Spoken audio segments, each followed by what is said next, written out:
소니가 벌써 해냈다고요? 클록 감독. 손흥민 극장골 소식에 너무 놀라 10초간 정적 흐른 이유. 짜릿한 역전승이었음에도 손흥민은 팬들에게 미안함을 남겼다. 토트넘 호스퍼는 11일 오전 0시, 한국 시간, 영국 런던에 위치한 토트넘 호스퍼 스타디움에서 열린 2023에서 24 시즌 프리미어리그 PL 24라운드에서 브라이튼에 2에서 1승리를 거뒀다. 승점 3점을 챙긴 토트넘은 승점 47점으로 리그 4위에 안착했다. 브라이튼이 먼저 기회를 잡았다. 전반 17분 미키 반 더 벤이 박스 안에서 반칙을 범한 것이 페널티킥으로 선언됐다. 키커로 나선 파스칼 그로스가 골망을 흔들며 선제골을 성공시켰다. 전반전은 0에서 1로 마무리됐다. 반격에 나선 토트넘, 곧 후반전에 균형을 맞췄다. 후반 16분 데얀 쿨루셉스키의 패스를 받은 파페 마타 사르가 빠르게 달려오던 히샬리송에게 연결했지만 태클에 가로막히면서 슈팅이 골대를 맞고 튕겼다. 흘러나온 볼을 사르가 재차 마무리하면서 동점골을 만들었다. 한동안 팽팽하게 유지됐던 양팀의 승부가 경기 종료를 앞두고 균형이 깨졌다. 교체로 들어온 손흥민이 후반 추가 시간 6분 메디슨과 히샬리송을 거친 패스를 좌측에서 잡아 날카로운 패스를 시도했다. 공은 절묘한 궤적을 그리며 문전으로 향했고 이를 받은 존슨이 깔끔하게 역전골을 성공시켰다. 그렇게 경기는 토트넘의 2에서 1승리로 마무리됐다. 한 달 만에 돌아온 손흥민의 복귀전이었다. 엔제 포스테코글루 감독은 손흥민의 피로도가 걱정돼 후반전에 출전시켰다. 그는 뛸 준비가 되어 있었고 뛰고 싶어 했다. 그는 지난 아시안컵에서 2경기 연장전을 치르고 마지막 경기에서도 지쳤다. 하지만 우리에게는 다른 선택지가 있었고 손흥민을 덜 뛰게 하면서 보호할 수 있었다고 말했다. 이어 어쩌면 그가 뛰는 국가가 그에게 불리할 수도 있지만 나는 그가 세계적인 선수라고 생각한다. 세계에서 가장 힘든 리그인 프리미어리그에서 그의 기록을 보면 그가 여기에 있는 동안 팀이 어떻게 지냈는지에 관계없이 그의 골 기여도는 항상 그 위에 있었다. 그는 세계적인 수준의 선수다.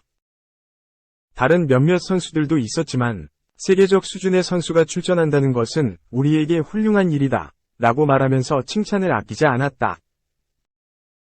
짜릿한 역전승이었지만 손흥민은 팬들에게 미안함을 전했다. 그는 경기 후 인터뷰를 통해 우리는 결코 포기하지 않는다. 우리는 심판이 휘슬을 불 때까지 믿는다. 게임에서 승리하는 최선의 방법은 아니지만 우리는 그것을 받아들일 것이다. 게임이 끝날 때까지 믿어야 한다. 좋은 승리지만 팬들이 마지막 순간까지 스트레스 받지 않기를 바라기 때문에 더 잘하고 싶다고 말했다. 영국 매체 미러는 손흥민의 인터뷰에 대해 손흥민은 팬들에게 너무 큰 스트레스를 안기는 것을 미안해했다. 많은 사람들은 극장골이 경기에서 승리하는 가장 짜릿한 방법이라고 주장하지만 토트넘 주장은 결과가 더 일찍 결정되는 것을 선호한다고 언급했다. 토트넘 우승할 수 있다니까. 케빈 데 브라위너. 안 궁금해. 손흥민. 토트넘 우승 확률이 관한 두 에이스의 극과 극 반응. 영국 더 미러지는 12일 한국 시각 맨체스터 시티 중원 에이스 케빈 더 브라위너의 주장에 손흥민의 반응까지 실으면서 토트넘 우승에 대한 두 슈퍼스타의 입장 차이를 보도했다. 이 매체는 케빈 더 브라위너는 지난주 토트넘이 아스널, 리버풀 아스톤 빌라와 함께 맨시티를 꺾을 수 있는 4팀 중 하나라고 주장했다. 실제 가능한 일이다. 토트넘은 엔지 볼이 여전히 살아있다. 좀 더 정확히 말하면 시즌 초반 돌풍 이후 코어들의 줄부상, 그리고 담금질을 끝낸 뒤 후반기 위력을 발휘할 수 있다. 손흥민, 데얀 클루셉스키, 제임스 메디슨은 여전히 위력적이고 히샬리송이 완전히 살아났다. 왼쪽 윙어와 중앙 스트라이커를 오갈 수 있는 손흥민이다. 이 선의 힘은 리그 최상급이다. 후반 조커 카드도 풍부하다. 브레넌 존슨이 기세를 올리고 있고 티모 베르너도 강력한 스피드를 바탕으로 한 사이드 파괴력을 가중시킬 수 있다. 게다가 챔피언스 리그, 유로파 리그의 일정도 무시할 수 없다. 토트넘은 올 시즌 온전히 리그에 집중할 수 있는 환경이다. 아스널, 리버풀, 맨시티는 리그 경기를 치르면서 챔피언스 리그까지 병행해야 한다. 핵심 주전들의 피로도를 가중시키고 결국 리그에서 경쟁력을 떨어뜨릴 수 있는 강력한 요인이다.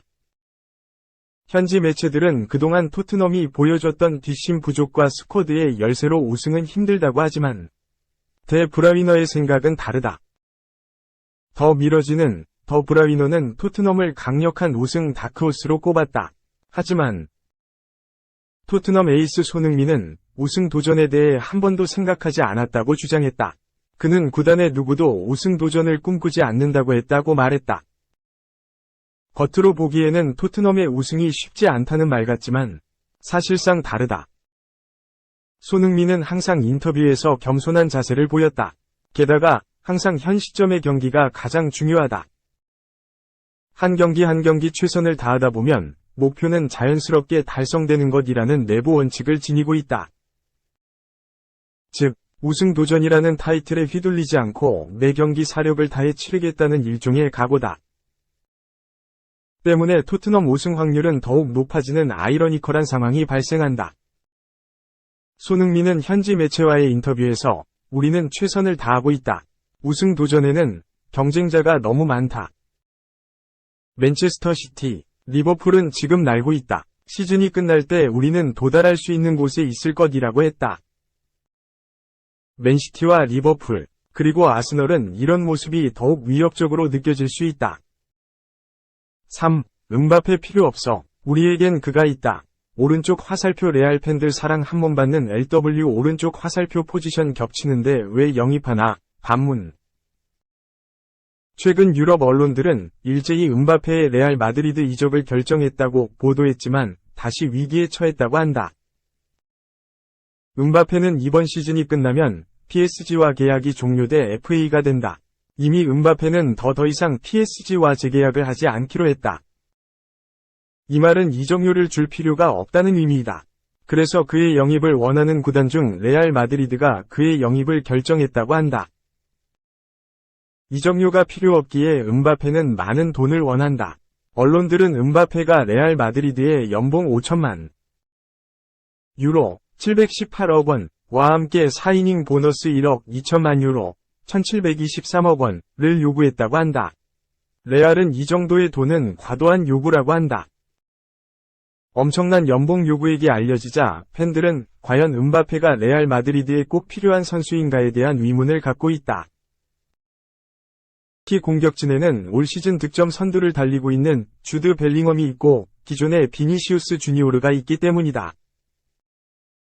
특히 데일리 스타는 11일 레알 마드리드 팬들은 비니시우스가 맹활약 중이어서 음바페는 필요 없다고 목소리를 높이고 있다고 보도했다. 특히 11일 열린 라리가 선두 경쟁 경기인 지로나와의 경기에서 레알 마드리드가 4에서 0의 대승을 거두었다. 이날 경기에서 비니시우스는 4에서 0의 포문을 여는 결승골을 터뜨렸다. 경기 전 승점 2점 차로 1위를 달렸던 레알 마드리드는 이날 승리로 5점 차로 벌렸다. 이날 경기에서 비니시우스 팬들은 더 이상 PSG 슈퍼스타 킬리안 음바페가 필요하지 않다고 확신했다고 한다. 팬들은 최근 들어 음바페의 레알 마드리드 이적 관련 뉴스가 본물 터지듯 하고 있지만 과도한 연봉 요구 등으로 인해 그에 대한 반감이 생기고 있다고 한다. 그런 상황에서 지로나 전에서 비니시우스의 활약에 팬들은 소셜미디어를 통해서 비니시우스의 현재 모습을 고려한다면 음바페는 필요하지 않을 것이다 라고 목소리를 높이고 있다. 레알 마드리드 팬들은 X, 옛 트위터에 음바페는 PSG에 남을 수 있고 비니시우스는 마드리드에 꼭 필요한 선수, 음바페 때문에 비니시우스를 벤치에 앉힐 수 없다. 비니시우스는 세계 최고의 레프트 윙, 음바페가 필요한 사람은 누구인가? 이 팀에는 골이 너무 많고 그가 마음을 정하지 못한다면 그냥 파리에 남기는 바란다. 등등 비니시우스를 원하는 동시에 음바페의 파리 잔류를 희망하는 팬들이 많아지고 있다. 팬들이 음바페의 이적을 달가워하지 않는 것은 비니시우스의 포지션과 겹치기 때문이다. 비니시우스는 레알 마드리드에서 왼쪽 측면에서 플레이하는데 음바페도 파리 생제르맹에서 같은 포지션에서 좋은 플레이를 벌이고 있다. 두 선수가 레알 마드리드에서 뛴다면 한 명은 포지션 변경이 불가피하다. 이럴 경우 비니시우스가 손해를 볼 것이라고 팬들은 예상하고 있다. 4. 공식 발표. 신이시여 감사합니다. 제2위 전성기 망칠 뻔한 부상. 천만다행 덜 심각. 아틀레티코 마드리드는 12일 한국 시간 구단 홈페이지를 통해 모라타가 타박상과 우측 무릎 내측 축부인대 염좌 부상을 당했다. 오늘 아침 MRI 검사에서 부상이 확인됐다. 모라타는 라몬 산체스 피스오안에서 열렸던 세비야전 당시 전반전 이후 교체됐으며 현재 추가적인 치료를 기다리고 있다. 라고 공식 발표했다. 지난 12일 새벽 아틀레티코는 세비야 원정을 떠나 0에서 1석패를 당했다.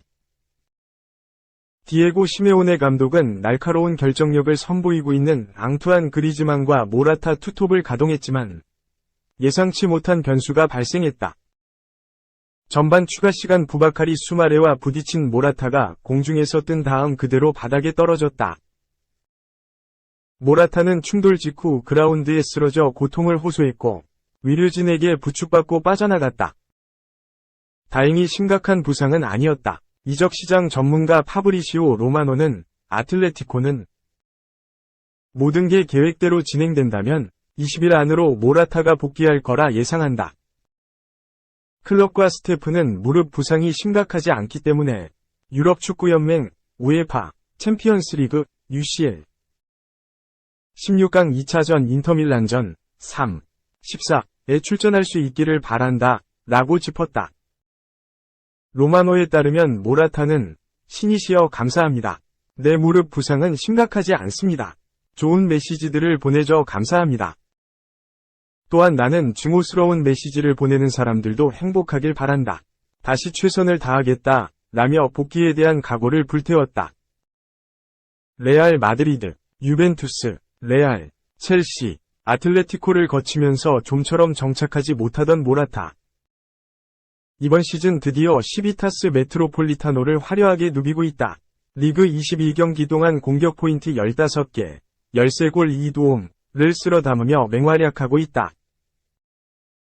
제2위 전성기를 보내고 있던 와중 갑작스레 부상이 찾아왔다.